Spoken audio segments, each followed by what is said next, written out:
gentleman says, learning should never stop. Green, taken from blue, is even greener than blue. Ice, formed from water, is colder than water. When wood is pulled straight vertically, it is used as a wheel, causing the wheel to be curved, but still maintaining its rule. Even if some wood is naturally bent and hard, the manufacture of the wheel makes it straight. Thus, when wood is bound by ropes, it becomes straight, and when metal contacts a sharpening stone, it becomes sharp. A gentleman learns extensively and reflects on himself daily, resulting in wisdom and faultless behavior. Therefore, without climbing high mountains, one does not know how high the sky is. Without facing deep abysses, one does not know how thick the earth is. Without listening to the words of the ancient kings, one does not know the breadth of knowledge.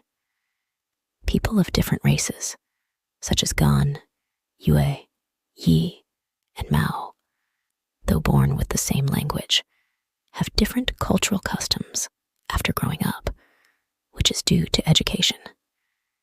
The Book of Songs says, "O gentlemen, do not be at ease all the time. Sit there dignifiedly, cherish integrity. The spirits will hear and bless your well-being."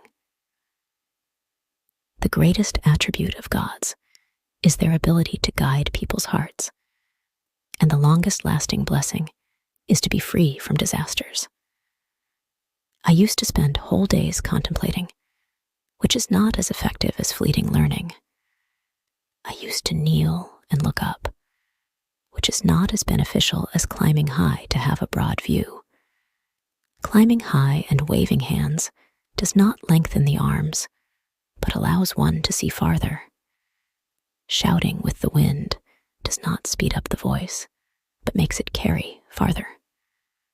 Using a horse and carriage is not because they are inherently fast, but because they enable you to travel thousands of miles.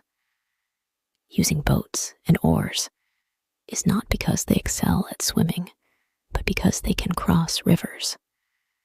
The nature of a gentleman is not special, but adept at using external things. In the south, there's a bird called the mengju, which builds its nest with feathers, but weaves it with hair, hanging it on reeds.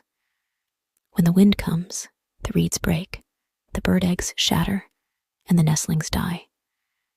The nest is not incomplete, but unstable, due to the reeds it relies on.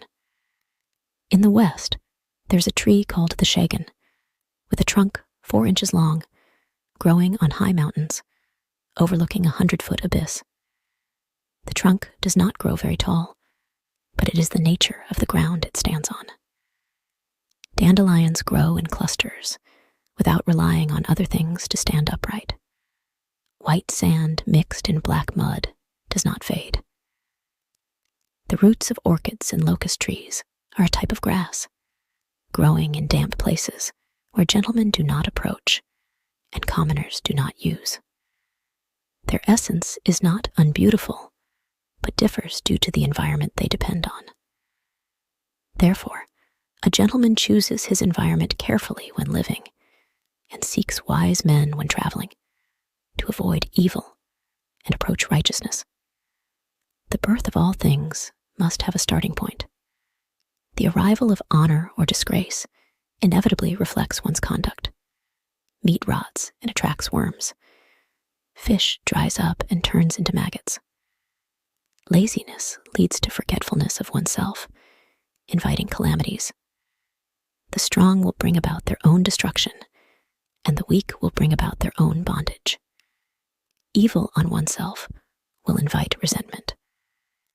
If piles of firewood can ignite dry items, and if water accumulates on flat ground, it can form swamps. With lush vegetation, animals gather accordingly. Therefore, when targets are set up, arrows and bows will arrive. When forests are dense, axes and saws will appear. When trees provide shade, birds will rest. Sour food will attract mosquitoes. Thus, Words and actions will attract disasters, and actions will attract disgrace. A gentleman must choose his position carefully. Accumulated soil forms mountains due to wind and rain. Accumulated water forms abysses where dragons thrive. Accumulated goodness leads to virtue, and the heart becomes enriched with the natural descent of gods. Therefore, without accumulating small steps, one cannot reach 1,000 miles. Without accumulating small streams, one cannot form rivers and seas. A swift horse cannot travel 10 steps in one leap. A group of inferior horses, when harnessed to a carriage, can succeed with perseverance. Through exercise and abandonment, rotten wood will not break. Through exercise without abandonment, even gold and stone can be carved. Earthworms have no claws or strong bones. They eat soil and drink mud, but their will is consistent. Crabs have 6 legs and 2 pincers. Without caves like those of fish or snakes to inhabit, they become restless.